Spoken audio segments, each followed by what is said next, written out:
Temporarily from the city of brotherly love, Philadelphia, Pennsylvania, this is Daryl W. Perry, host of FPP Radio News for Sunday, March 20th, 2016. Silver is trading at $15.81 per ounce. Gold is valued at $1,255 per ounce. And according to BitcoinAverage.com, the average price of Bitcoin is $413.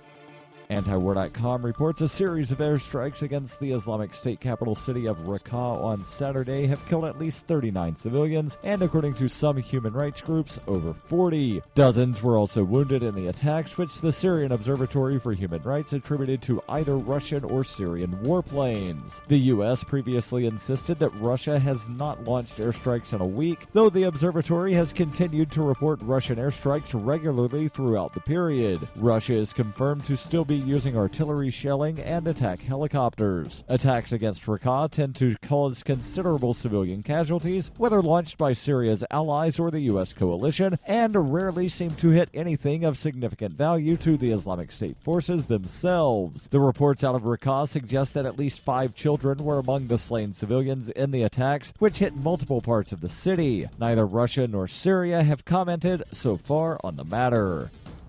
For nearly 40 years, Roberts & Roberts Brokerage has been a trusted source for buying and selling precious metals like gold and silver. They also take Bitcoin for precious metal purchases and have permanently removed the minimum purchase amount for all orders paid in the digital currency. Call Roberts & Roberts today for knowledgeable advice on buying and selling precious metals and a forward-thinking approach to new technologies. 800-874-9760 or visit online at rrbi.co. UPI reports General Mills will begin labeling genetically modified ingredients on its food packaging after Congress failed to develop a solution to the ongoing labeling debate. The food giant's COO, Jeff Harmening, announced on Friday that General Mills will begin following the state of Vermont's new GMO labeling law across the entire nation. The law is set to go into effect in July. General Mills is the second major food company to do so after Campbell's Soup. Harmening wrote in a company blog post, "We can't label our products for only one state without significantly driving up costs for our consumers, and we simply will not do that. The result, consumers all over the U.S. will begin seeing words legislated by the state of Vermont on the labels of many of their favorite General Mills products." General Mills maintains its belief that GMOs are not a health or safety concern based on several studies and continues to push for a national labeling standard. Earlier in the year, Campbell's Soup announced it would be the first major food brand to label GMO ingredients. The company also supports national GMO labeling standards as to streamline its processes nationwide, opposing a state-by-state solution. Campbell said in a company statement in January, "Put simply, although we believe that consumers have the right to know what's in their food, we also believe that a state-by-state piecemeal approach is incomplete, impractical, and costly to implement for food makers. More importantly, it's confusing to consumers." You can support FPP Radio by joining the FANS program. FANS are friends, allies, and numerary supporters. To learn more or to join the FANS program, visit fans.fppradio.com.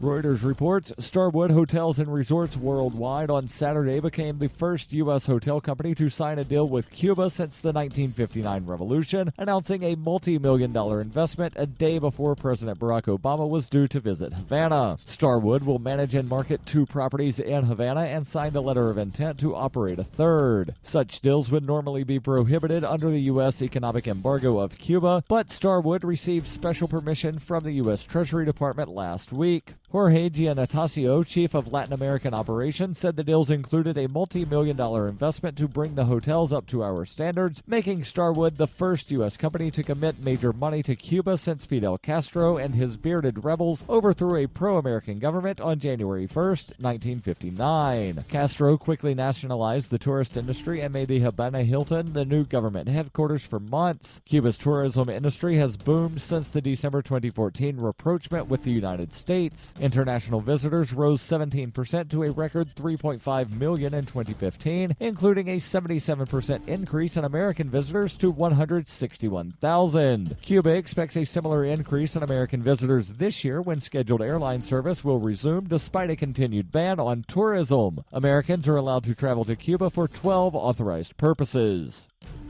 This has been FPP Radio News, online at fppradio.com.